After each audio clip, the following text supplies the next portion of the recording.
والشمس وضحاها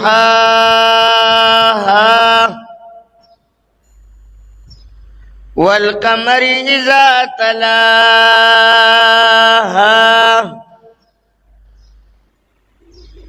والنهار إذا جلاها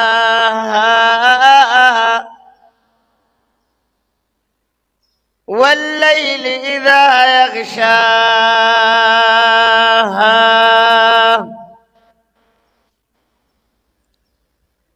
والسماء وما بناها والأرض وما طحاها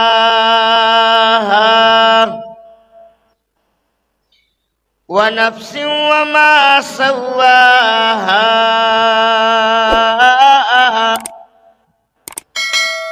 فألهمها فجورها وتقواها قد أفلح من زكاها وقد خاب من دساها صدق الله العظيم.